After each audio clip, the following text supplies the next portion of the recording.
અરવલ્લી જિલ્લાના મોડાસા ખાતે range IG Virendrasinh યાદવની ઉપસ્થિતિમાં જિલ્લા પોલીસ હેડક્વાર્ટર ખાતે લોક દરબાર યોજવામાં આવ્યો હતો। સાથે જ વાર્ષિક નિરીક્ષણ પણ કરવામાં આવ્યું હતું। આ લોક દરબારમાં નાગરિકોએ મોડાસા શહેરમાં 4 રસ્તા અને માર્ગ પર થતા ટ્રાફિક અંગે રજૂઆત કરવામાં આવી હતી। સાથે જ મોડાસા સહિત જિલ્લામાં કાયદો અને વ્યવસ્થાની સ્થિતિ જળવાઈ રહે તે માટે ચર્ચા કરવામાં આવી હતી। સાથે જ રેન્જ આઈજી વિરેન્દ્રસિંહ યાદવ દ્વારા લોક દરબારમાં મુકાયેલ પ્રશ્નો સંદર્ભે સંબંધિત અધિકારીઓને સૂચના આપવામાં આવી હતી। લોક દરબારમાં એડીજીપી વિરેન્દ્રસિંહ યાદવ ગાંધીનગર, જિલ્લા પોલીસ અધિક્ષક શેફાલી બરવાલ, એએસપી સંજય કુમાર કેશવાલા સહિતના પોલીસ અધિકારીઓ તેમજ સ્થાનિકો મોટી સંખ્યામાં ઉપસ્થિત રહ્યા હતા। જે રેન્જ કક્ષાનું જે વાર્ષિક ઇન્સ્પેક્શન થાય છે જિલ્લાનું, આ સંદર્ભે અરવલ્લી જિલ્લાનું પણ ઇન્સ્પેક્શન ચાલી રહ્યો છે અને આ ઇન્સ્પેક્શનના ભાગરૂપે જ આજે એક લોક દરબારનું પણ આયોજન કરવામાં આવેલ છે। લોક દરબારમાં મુખ્યત્વે ટ્રાફિક જે મોડાસા ટાઉનમાં, મોડાસા શહેરમાં અમુક જંકશન ઉપર ટ્રાફિકની જે સમસ્યા છે એની બાબત માટે રજૂઆત થઈ।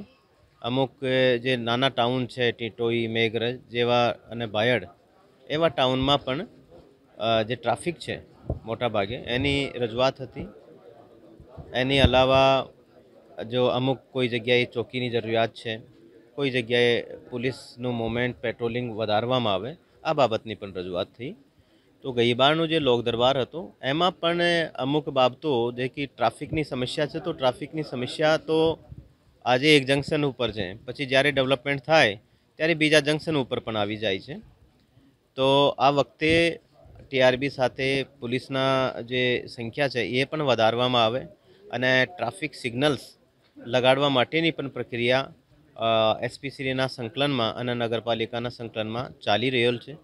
તો મને લાગે છે કે ભવિષ્યમાં પોલીસ અધિકારીઓ દ્વારા અને નગરપાલિકાના અધિકારીઓ દ્વારા મળીને અને કામ કરવામાં આવશે તો ટ્રાફિકની સમસ્યા પણ દૂર થશે અને સારી રીતે ટ્રાફિકનું મૂવમેન્ટ રહેશે।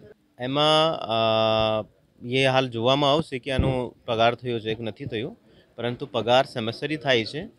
જે પગારમાં કોઈ 1 મહિનાનું તફાવત રહેતી હોય તો એ એક અલગ બાબત હોય છે, અને કે એ અલગ બાબત હોય, પરંતુ આનો સમયસર પગાર હોય છે। તેમ છતાં પણ એમાં જે છે કે કોઈ વહીવટી પ્રોબ્લેમ હશે તો એસપી શ્રી પણ સાથે છે, તો એ જોઈને એનો નિકાલ કરશે।